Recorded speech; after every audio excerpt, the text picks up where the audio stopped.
Welcome back. Another week, another episode of Dynasty Theory. I'm John Bauer. We're joined by Dan Lamagna. What's up, Dan? What's going on, gentlemen? Ready for a fun podcast this morning? Just slightly adjusting to the time change here. I was like, oh boy, we got a pod this morning. So ready to roll, though. Ready to roll. Speaking of adjusting really quick, I'm glad you said that, Dan, because it reminded me.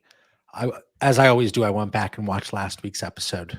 You know, it's like watching film. You got to study. You got to be prepared. You were off camera so often that episode.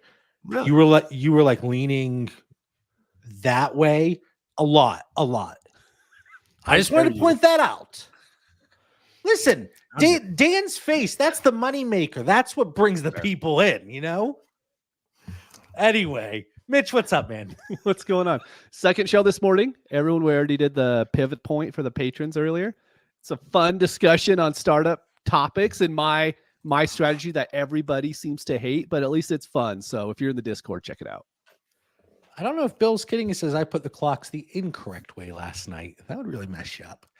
All right, Dan, you do look a little groggy this morning. You're right. Yeah, I mean, the lighting's out here too. So I'm in my office and I have the ceiling fan up here. Now I've got like our studio lights and stuff for the pod, but the ceiling fan light was an LED light and it went out. Oh. So I had to order a light because they don't sell them in stores. And hopefully I can fix it. We'll see. Yeah. If not, I didn't do ceiling fan. But so we're a little off. We're a little off, but hey, we're ready to roll, man. The content's going to be solid. Yes, it will be. Oh, and Mitch and I were messaging yesterday talking about content. We are going to do the last few years for the NFL draft, we have done kind of a watch party on the Patreon. But the first 2 nights of the NFL draft this year, we're going to be doing a YouTube live stream. We'll also have the patron Discord channel going, but we'll be putting out some content this year as well, as opposed to me destroying boxed wine all night. And those two things aren't mutually exclusive. So don't, It's true. All right. So those will be the first chance the draft. We'll get more details for everybody. So we had this question come up in the Discord, and it was interesting because it certainly, you could talk about it with startups. You could talk about it specifically with this rookie class when you're in your rookie drafts. You can talk about it in existing leagues with veterans. The way the quarterback market looks today, again, whether it's incoming rookies, veterans, and then specifically the 2025 rookie class. And Dan was like, well, I got to get my crystal ball out for this episode. But there's so little hype right now talking about the 2025 rookies, and 2026 is just so far down the road. Does this kind of change your strategy when looking at the quarterback landscape? Does it impact the way you're going to be approaching the rookie drafts this year? Because the expectation as of now is the subpar quarterback talent coming out in 2025. And Mitch, I want to start with you. I think so. The hardest thing for me in this rookie class is I love Rome Odunze. I love Malik Neighbors, but there's some teams that I have, and I know everyone says best player available. That's great if you're in leagues to where you can trade. I have quite a few leagues to where trading just doesn't happen. It's pretty much non-existent. It might as well be a best ball league to where you can't trade with how low the trading volume is in those leagues. But my quarterbacks are Baker Mayfield, Derek Carr, maybe Kirk Cousins is in there, right? I really think I need to attack the rookie quarterback class coming in because I think all of these guys could be special in their own way. And I don't think you could say that for next year's class. I think there's one quarterback coming out, Sanders, who could rise up our boards and end up being pretty good, but I don't like any of the rest of them, to be honest. And so what I think that means is everyone else is going to cover these quarterbacks as well, but they might start coveting them more in August and September when people be like, oh, wow, my starting lineup is really bad. I need to go attack a quarterback. If you could do that early in May, I think you're going to be ahead of everybody else in your leagues. And not just that, looking at your roster, because I know we always talk about it's March. We don't need to go out there. There's no game this week, and we don't have to go out there and set a lineup. But even whenever the season rolls around and that gets closer and people start to look at their starting lineups, we're also getting to the point where, am I glitching? A little bit. You're okay. You're all right. No, All right. I am.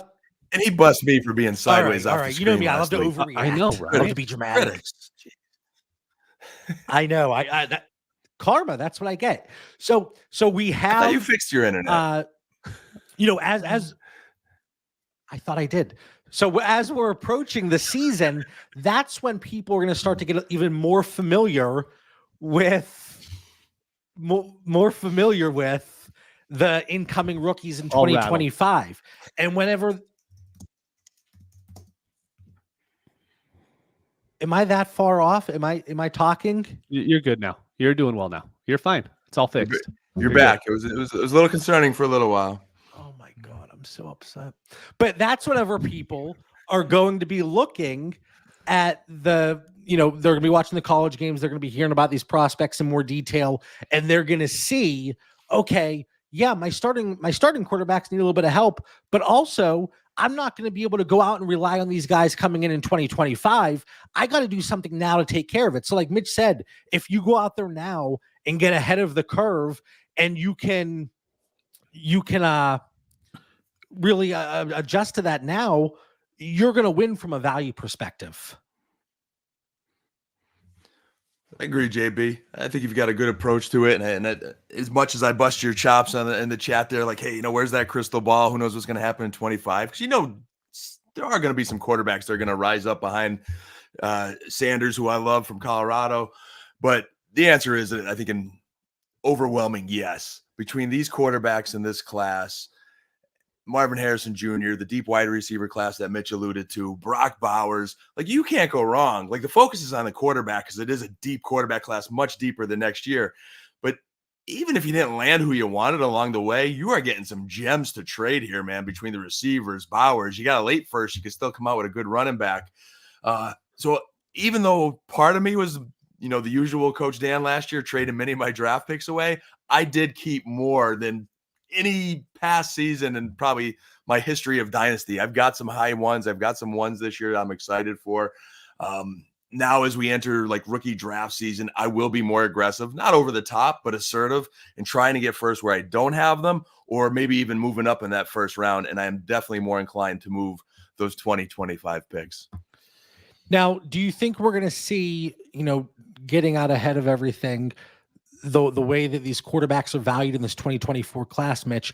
Do you think we're going to see people potentially reach on a JJ McCarthy, potentially reach on a Bo Nix, even if he doesn't go in the first? Let's say he goes in the early second. I think because of that, because of the current landscape, because of the current quarterback market, and because of the quarterbacks coming out in the near future, I think that's going to play a part here.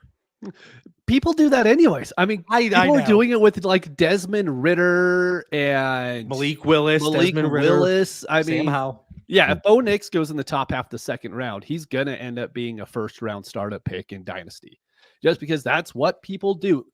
I'm not going to say you should do it, but there will be one person in your Dynasty league that will probably trade up, because it's probably not going to be a great manager to begin with. They're going to trade up and overspend and take Bo Nix, and their team will suffer for it in the future years. Now, maybe I challenge a little bit there, like a half challenge flag. Is that a bad strategy if, let's say, a JJ McCarthy, Michael Penix Jr., Bo Nix, any of those three get drafted to a team where we know the plan is to start them?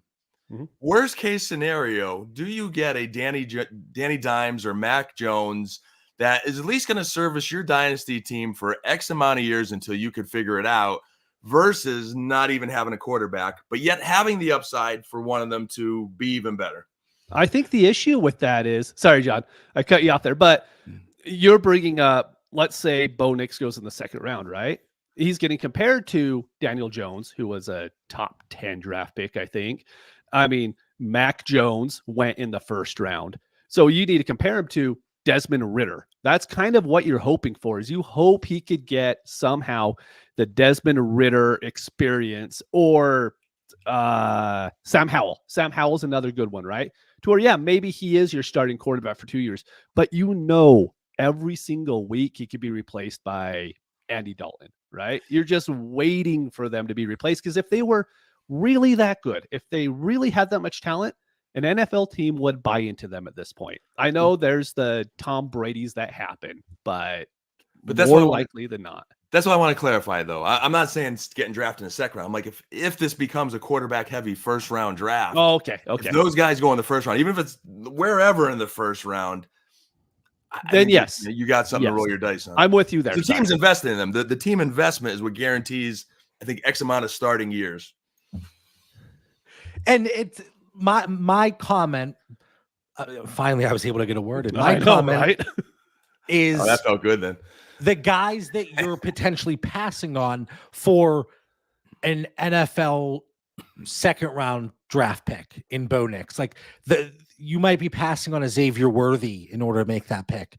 You may be passing on a Troy Franklin, if a Brian Thomas, depending on what happens there. Like there's going to be a lot of guys that you're passing on that would certainly have stronger profiles, and that's the issue here.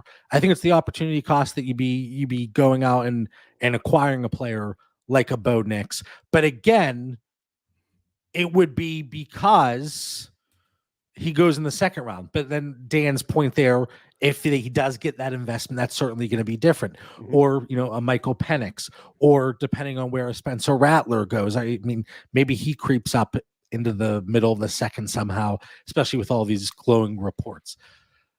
It's certainly going to be an interesting one, because we always look at the future classes. But here's my thing.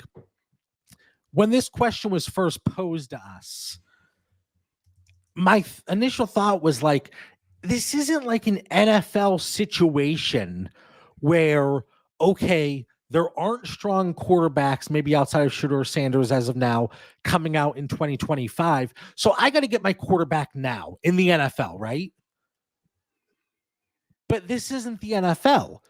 We are able to do things with value across the board. So just because there aren't quarterbacks coming out next year, maybe that makes me want to invest in the veteran quarterback market a little bit more. You're not forced to reach on a quarterback in this year's rookie draft simply because of what the outlook is for next year and maybe even a little bit beyond. Is that fair? It's very fair. It pretty much leads us into the next question that we're on the notes, is like, there's those middling quarterbacks now, right? To where you have Carr, Mayfield, Rodgers.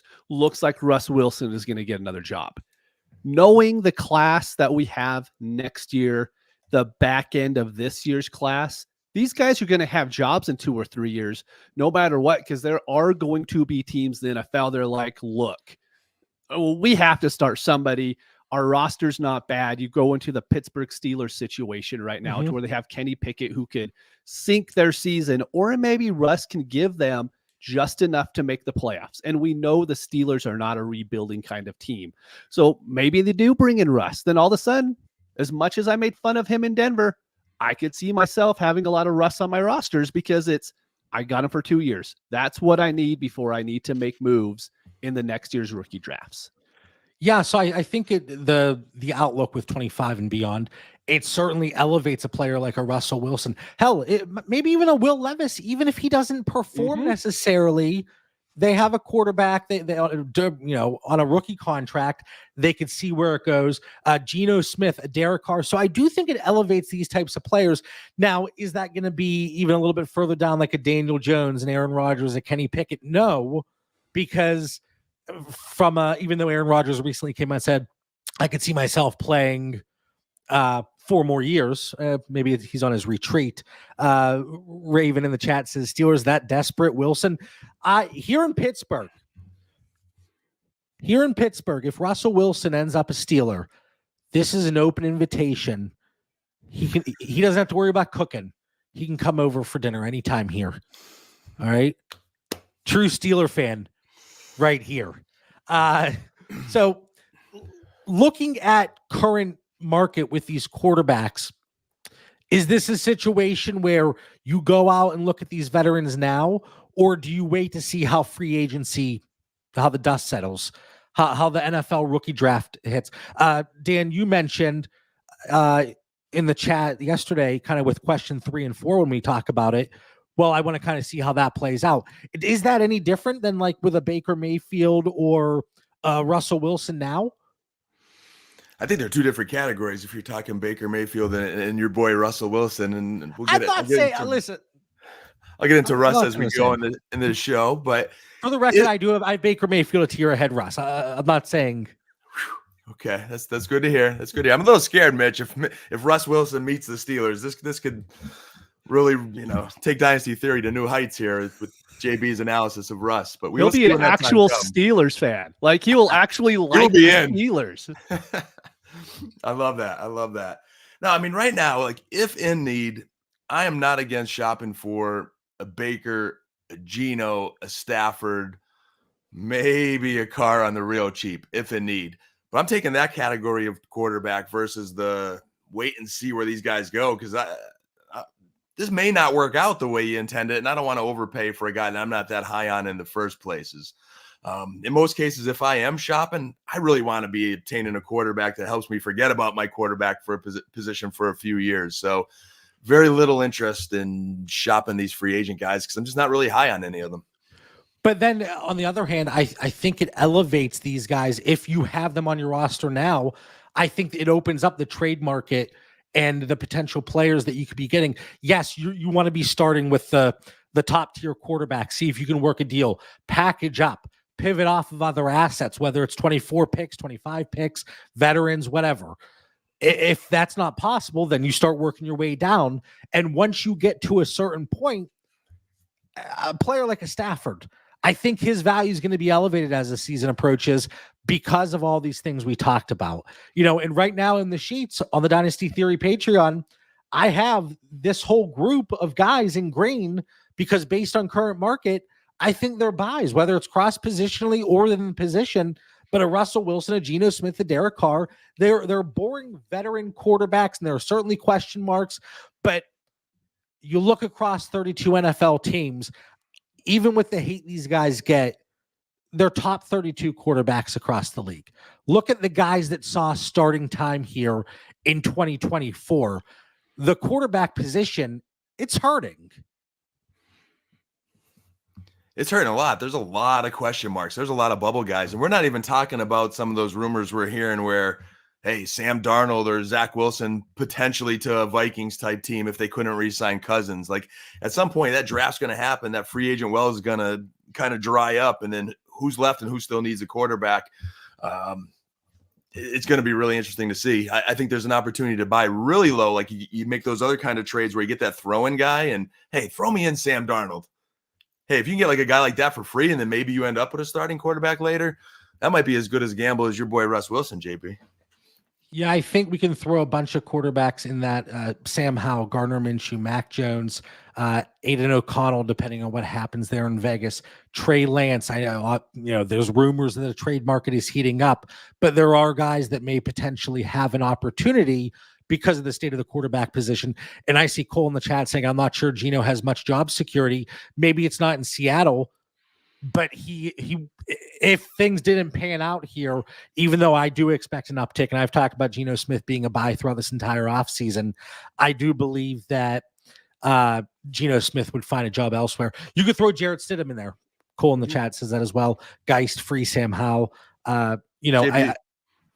JB, I like how you listen like these potential quarterbacks too, because we play in a lot of 14, 16 team deeper dynasty leagues where those backup quarterbacks are very valuable. And say the majority of these guys, maybe one of them might get a starting job, but you're naming probably the best of the backups there too. In those deeper dynasty leagues, they're nice to stash.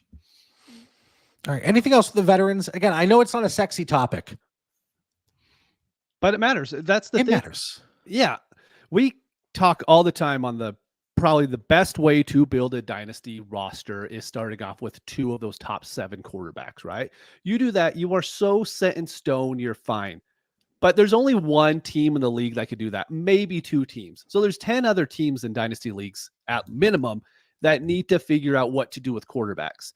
And right now, I'm telling you that if you don't have 2 or 3 of these veteran guys, if you're in that position, you're going to be hurting even more next year. because everyone's going to want, like, there is going to be a college quarterback that comes out we end up liking, right? Whether it's Jaden Daniels was the one this year, right? And previously it was Anthony Richardson. There's always one guy that's going to pop up that we're not talking about this moment, but they're going to be ranked so highly because all these other guys, they're just going to kind of hang out, right? So just make sure that you get your veteran quarterbacks earlier this offseason than trying to trade for them in August is my biggest takeaway from that.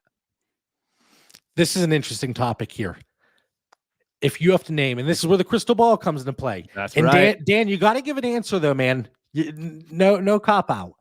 If you have to name one quarterback, and really quick, let me clarify here, Mitch, since you posed this question, are we allowed to include incoming rookies? I have a rookie that I want to bring up if we need to. And if not, I have a veteran. So I went with both angles on this because I think we're all going to say a rookie at first because that's how Dynasty works. But if not, I also have a veteran. All right. And if you're in the chat, if you're watching live, if you're watching back on YouTube, drop a quarterback name in the chat here that fits this prompt. If you have to name one quarterback that is currently ranked outside of the top 10 that could enter the top 6 quarterbacks in 2025 from a value perspective, who would it be? Mitch, start with you. Okay. So I'm going to go with the rookie first, and it's Drake May for me. I think he has the rushing upside that could get him there, and it just really depends on his landing spot. But rookies, it's not probably fair to bring up, right? So I'm going to go with Tua. I really think Tua is the guy to where everyone's worried about injuries. He's gone through a year and he's been pretty healthy, right? We're kind of worried what happens when Tyreek leaves. Maybe he goes out and has another nuclear year. We know that coaching staff, one of the best coaching staffs in football.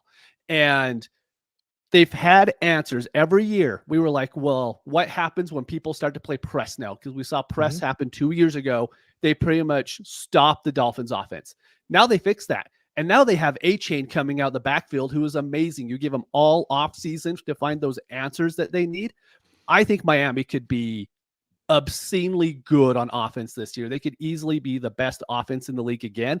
And they could be the best offense in the league, 10% above what the second best offense in the league is. I think if that happens, we could see Tua finally make that jump because he is only 26 years old right now. All right, we got people in the chat cheating. All right, so I'm going to pose the question again for some of us that didn't listen. Bill, all right, if you have to name one quarterback that is currently ranked outside the top 10 that could enter the top 6, who would it be? And then based on Dynasty Daddy and Fantasy Calc positional values, that eliminates Patrick Mahomes, Josh Allen, Joe Burrow, Justin Herbert, Lamar Jackson, Jalen Hurts, CJ Stroud, Anthony Richardson, Caleb Williams, and Jordan Love. Dan, were you going to say Jordan Love? He's in my class here. He's in my class, you know? So let me dive in. So Mitch, I really love this question. And even though I have this visual of like alongside like JB's bed, there's a little Russ Wilson picture there and like a little rosary and like Russ Wilson is not the answer. So let's clear that. And again, depends who the top 10 is, JB. So I didn't know we were going by an official ranking somewhere that had, unfortunately, Jordan Love in there. He was on my list of 3, maybe 4 here. Jordan Love, I think something's happening in Green Bay there. You know, the run games, Aaron Jones isn't getting any younger. Those receivers are really stepping up, and they're all really young. And I just watched them torch my Cowboys, which, you know, I don't know if that's a big feat or not. But so he's impressed with me, the guy that I thought could. But if we're counting him in the top 10, then it gets a little bit harder. I think Mitch gave a good answer in 2, especially with Coach Vic Fangio leaving on defense. Like, they may have to score more points too this year in Miami. Although I'm not a big, like, high on Tua right now, so it was a little hard for me to pick him, but I did put him as a mention because of the defensive issues, and he's still getting prime Tyreek and Waddle and all that. And then just the dark horse that no one's going to agree on, that no one's talking about, but I still think is a good quarterback. I'm really watching to see what they do in free agency in the draft. Is just Trevor Lawrence. I just think if you're going to bet on talent and potential, he's a guy that could sneak in there, even though I'm not holding my breath. I think he's a guy with list. And then insert rookie quarterback here would be my number 4. You mentioned that as we started this conversation. You get a rookie in the right landing spot, looking at the rest of the quarterback board, you just never know. Okay. All right. Do I have to throw somebody out? Yeah, and it better be someone good too. Not Russell Wilson. Not Russell Wilson. I'm looking Not at some Trevor of the- Lawrence. I mean, the easy answer for me is Kyler Murray. Yeah. But That- he's quarterback 11 right now. Hey, that's the easy answer for me. Jaden Daniels. I mean, if we're talking rookies, you said Drake May, Jaden Daniels. You mentioned Trevor Lawrence. Can I? I mean, I think Justin Fields has like the range of outcomes. Do I think it's going to happen? No, but it's within the range of outcomes. Like you got to look at these quarterbacks that have the high end, especially rushing upside, and Justin Fields fits that bill. But can I say, as gross as this is, Deshaun Watson? And I only say it, listen, I only say it because he's a quarterback that was valued there before. So is it likely? No. But realistically, this leads into question 4 perfectly. No, hold on, wait. I have a quick question, real quick. Sorry. I want to get you two on record on this. How high do you think Bryce Young can get this year? Let's say the Panthers have a decent season. Right now, he's quarterback 20. Keep in mind, he was the 101 he was the quarterback 1 for a lot of people last year. How high do you think he could get, even if he has a pretty good season? We don't think that offense is going to be elite, but let's just say they go out and win 8 to 9 games and he isn't like the worst quarterback in the league like he was this past season. Quarterback 16 or 17. I think that's ceiling. There is far too much risk with Bryce Young versus the potential upside, in my opinion. I think it's not a necessary risk. I know we have people in the Discord and the overall Dynasty community that are still happily investing in him. You know, a lot of people say, well, we gave Trevor Lawrence the benefit of the doubt because of what happened with Urban Meyer and the dumpster fire his rookie season. Let's do it with Bryce Young. I don't see it. And I think it's not a necessary risk. Even if he has an okay season, I don't even see how he gets past 20 because I really don't know where an okay season is going to come from for the Panthers. Like, who are they going to overpay for in free agency? Is the top studs are already off the board at wide receiver. They messed up the draft. Like, I think this reclamation project in Carolina is quite far away. I don't see how they can fix that enough for him this year. I feel bad for the guy. I only brought this up because we talk about landing spots so much, and I think we all kind of overlooked about how bad that Panthers offense truly was going to be going to the season. So just be careful if one of these rookies goes into a really bad spot. Like the Patriots right now, the Patriots have nothing on offense. It's really worrying for these rookies going in to where if you use them and you take them high in this year's draft and you miss out on a Rome Odunze, you miss out on a Neighbors because of that, it could really haunt you for many future years to come. All right. We talk about the guys that, I mean, again, potentially could be top 6. Like, realistically, I would say less than 5% chance that anybody right now valued outside of the top 10 is getting into the top 6, only because it doesn't only hinge on what they do, but we need somebody in that top 6 to struggle and to really fall in value. So right now, I think there's a, let's see, between both Dynasty Daddy and Fantasy Calc, there are 7 guys that are top 6 in one or the other. So let's go through them. And Dan, I want to start with you. Who is most likely to fall out of the top 10? Not saying it's going to happen, but out of this group of 7, who's most likely to fall out of the top 10 a year from now? And then based on that, making them a sell this offseason. Patrick Mahomes, Josh Allen, Joe Burrow, Justin Herbert, Lamar Jackson, Jalen Hurts, CJ Stroud. I have 2 here. One is Justin Herbert. And I love Justin Herbert to a degree, but I'm just really feeling like that run volume might be coming in with the Chargers. I still think there's some receiver questions. Keenan's getting older. Is Quentin Johnson anything? Mike Williams is coming off surgery. Just what if we've seen his best? And there are some upcoming guys that are coming that I think could just, again, not saying Justin Herbert's not an awesome quarterback and going to be great in the NFL, but I could see him sliding out of the top 10 statistically. And then my runner-up would be Jalen Hurts. I just feel like something's happening in Philadelphia that just doesn't feel right. You know, that they seem to be some tension. The media is kind of eating them up a little bit. I think this head coach is a year away from being fired. I could see things falling off the wheels there. Mitch, is it any different for you? It's the exact same. It's the same for me too. Almost for the same reasons. And it's not these guys' talent. I think they're both extremely talented quarterbacks. Could be the franchise quarterback for, 23 other teams in the NFL. But that coaching situation is rough on both of them. We think Harbaugh is going to be good. We don't know if Harbaugh is going to come in and be a good NFL coach again. Right. I'm glad you added again. I said again. I know. Yeah. And Nick Sirianni, I mean, they almost fired him this past season, right? And who knows if they keep him all through next season, if they go on a 4 or 5 game losing streak. So it's nothing to do with Hurts and Herbert themselves. I think they're great, but we are very fickle as a community when it comes to values. I mean, as you see, Bryce Young, he was probably a top 12 quarterback last season, and now he's 20. And as the previous conversation went, he might get to 16. So this is how we saw it 2 years ago with Dak, right? Dak had one bad game against Tampa Bay, I think, to open the season, and his value just dove. And it can happen with these guys too. And then he got injured. He got injured. Yeah, he had the thumb issue, right? To where, while we don't think it's going to happen with these guys, I think those are the two that have the highest likelihood that it can happen. Yeah, I don't know that there's much disagreement across the board, especially from the three of us. Like Herbert Hurts.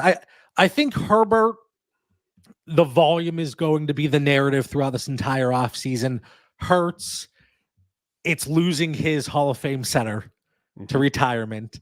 It's just with these stories you hear coming out of Philadelphia. And it's also losing that goatee.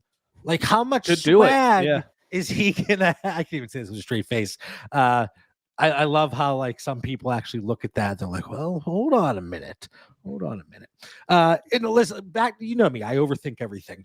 Back to question 3. My answer is Justin Fields. I don't even want to. I absolutely hate that. Yeah, I don't even want to pretend like I brought up Deshaun Watson, because there's no way in hell he goes up to a top 6. Justin Fields, it's within the range of outcomes. Is it likely? No. So get my Clippers out, because I'm hedging right now. It is not likely, but it is possible. I just don't know that it's possible for almost anybody else outside of the top 12, 13, 14, certainly. But I mean, my real answer was Kyler Murray, but I was told I was cheating because he's quarterback 11. All right. Any other thoughts on whether it's the 25 class, how that plays in the current quarterback market, the lowly veterans, guys that could catapult themselves up into the top 6 or outside of the top 10? I do have a final thought for it, though. You do? All right, Dan, do you got anything else before you? Do you have any pre-final thoughts? No. Final thoughts. Mitch, we're starting with you today, buddy. All right. Episode 236 in the book. We're talking about the quarterback market. A lot of interesting topics, conversations, and some food for thought, as Raven in the chat said. So what do you got for our listeners? If Kirk Cousins does get signed by the Falcons, which we're all kind of thinking he does, everyone has him valued way too low right now.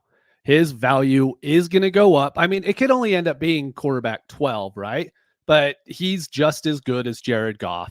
He's a couple of years older, but I think that offense is going to be so good. There's going to be so much hype for that offense all offseason.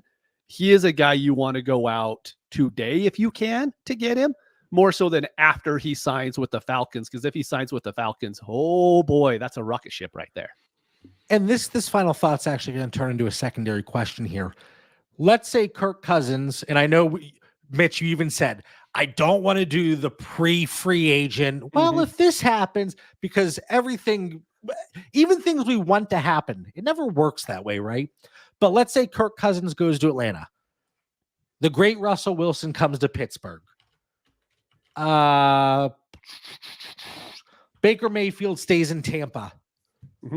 Where does Justin Fields end up? he might be a backup. We were talking about this in DMs, I think, in the Patreon chat. There's a decent chance to where he doesn't have a starting job next year. And that's a worry, man. That again, That's wild to think about. I talk about that range of outcomes. He's either getting you 20 to 22 fantasy points per game, or he's holding a clipboard. All right, Dan, what do you got for our final thoughts? Hey, just looking at March right now. This week coming up's big, March 11th to 13th. We have the legal tampering period. It starts noon Monday, goes to 4 p.m. on Wednesday, and then the official league year kicks off March 13th. It's really exciting, boys. And then, you know me, guys, the United Football League also starts March 30th. Oh, man. Yeah. Deep dynasty there, man. You get some gems, you know? All right. And then, Mitch, we got to start coordinating, getting everything in order for the draft show. We're only, 7 weeks away? Not long. Not long. We got to get moving here. The chat was fantastic today, as it always is. We really appreciate it. For Mitch Sorensen, Dan Lamagna, I'm John Bauer. We'll catch everybody in the Discord. We'll catch everybody, like I said, conversations 24/7. Every single day in the Discord. It's completely free. Jump in. Link is in the episode description. If you haven't had a chance, come check it out. We appreciate everybody. We'll catch you next week. Hopefully, free agency favors your fantasy football teams, and you're in good spirits because of that. All right. See you, everyone.